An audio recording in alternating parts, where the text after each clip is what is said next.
Greetings! You're watching SeptumSin versus the world. I'm SeptumSin. It's been a while since I've done a standard review. I guess I'll be starting some of these up again in the future, at least when something catches my eye. This time we're going to be talking about a rare and unfortunately seldom seen film, which is the 1974 TV movie The Morning After, directed by Richard T. Heffron and starring Dick Van Dyke, Lynn Carlin, and Don Porter. This is a very sincere tale about alcoholism and loss.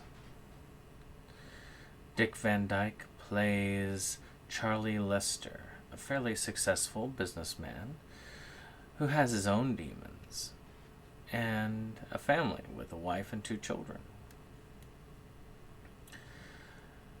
As he goes and battles his own demons, the alcoholism takes hold and his life falls apart. This is a master stroke in writing when it comes to alcoholism. I still say that there are few films that strike the chord quite as well as The Lost Weekend, but this definitely does. Dick Van Dyke performs this well, and though we'll talk about the performances later, I do want to mention that there is personal experience in this.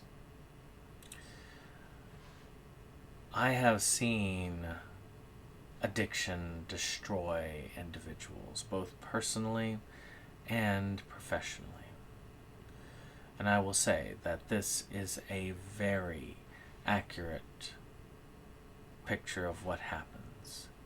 There is the denial. There's no problem with me. I've got control. Maybe I went a little overboard this time, but next time I'll be fine. Fran, now come on, it's not that big a deal. Honey. Hey, I missed you. Honey?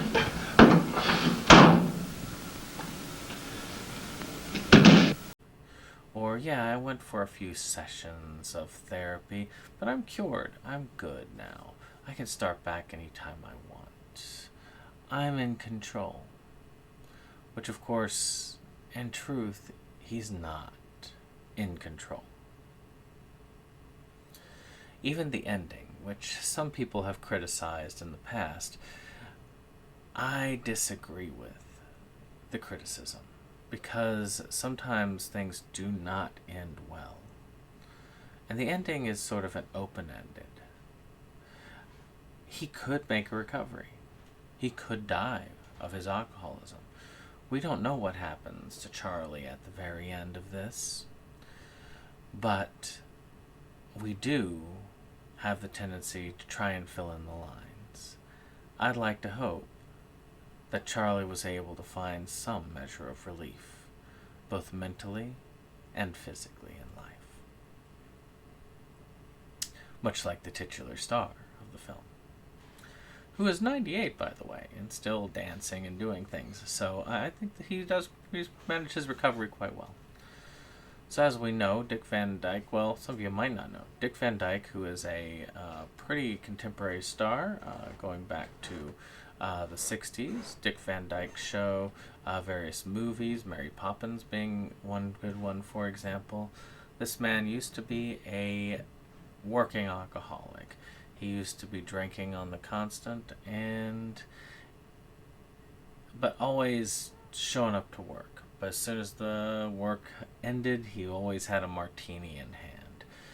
The man admitted to a lot of this, and he could see this downfall even in himself. And this was a very personal project for him. And it does show. His acting in this is some of the best in his career. Lynn Carlin, who is his wife, she is also amazing in this film as somebody having to watch this play out, this decline, this destruction of self. She was amazing in this film. The other actors and actresses also did a fairly good job.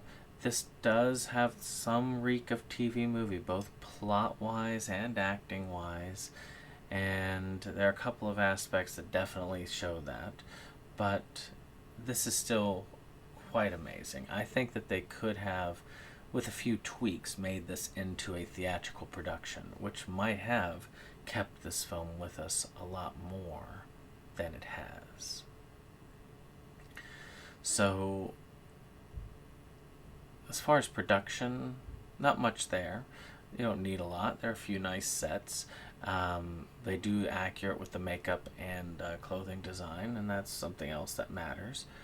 I think that it's portrayed well enough, and that what props they used work out for the best. The great thing is you don't have to portray a lot. You just have to portray real life as it is, and that works fine. I love the beach backdrop. I know, West Coast, but it is kind of cool. It's a nice place that he's able to just pass out on.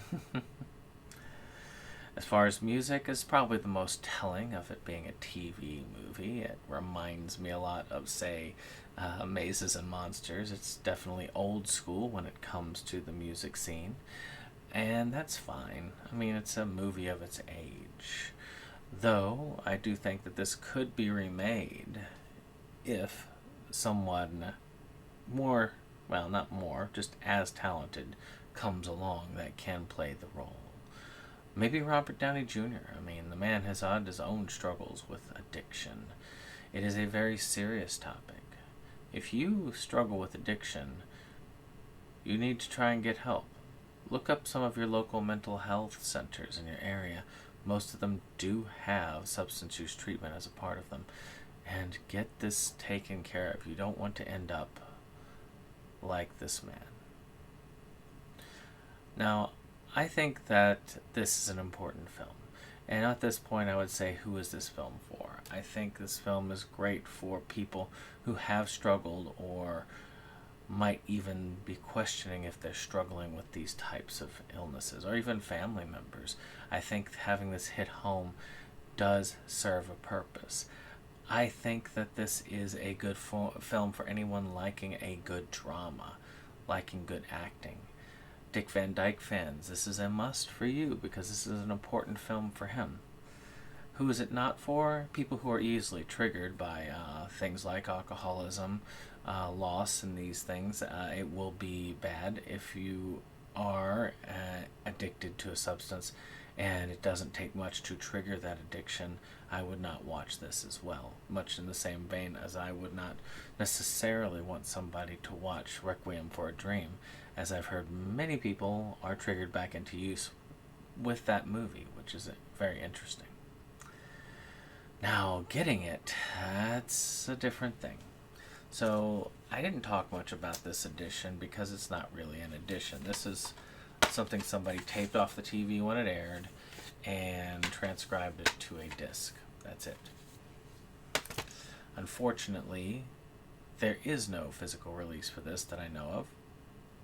There may be a VHS flying around, but there is no DVD or Blu-ray release.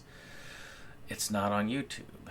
It's not found easily on streaming. I looked, it's not found very well. And there's another film or two by that same name, so that makes it even harder to look up. I have seen stuff about this film, but I rarely see the film itself. And that's a shame. I know there are better copies of it out there than what I've got, but I am also grateful for the chance to have looked at it. I was lucky enough to find it on eBay, somebody burning it on demand, so you might still be able to find it there. I normally don't encourage piracy in some ways, but I guess it's not stealing if the people who have it aren't making any money on it in the first place. This isn't a terrible copy. It does show that it is being taped off of TV. There are some parts where the tracking is not so good and so on, but overall it's good enough quality. So here, I hope you have been able to find this. Of course, if you find a good source for this or a good clean copy for this, let me know. Maybe we can try and work something out so where we can get a better edition done. This needs to get out there. Share the wealth. Share the knowledge. And we'll see you on the next one. Bye-bye.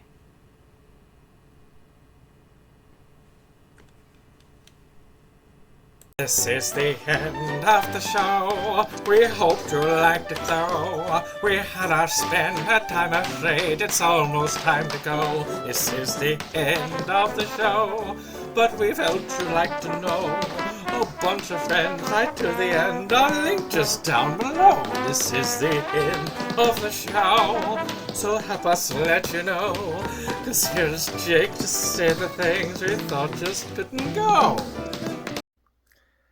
And now we would like to take a moment to thank our friends at the Rebel Gaming Club for our rollicking opening number that has been gracing our videos for some time now. And we want to thank all our friends who come out for various projects and what have you. We have numerous links below, and we very much encourage you to check them out and give the other people a visit as well.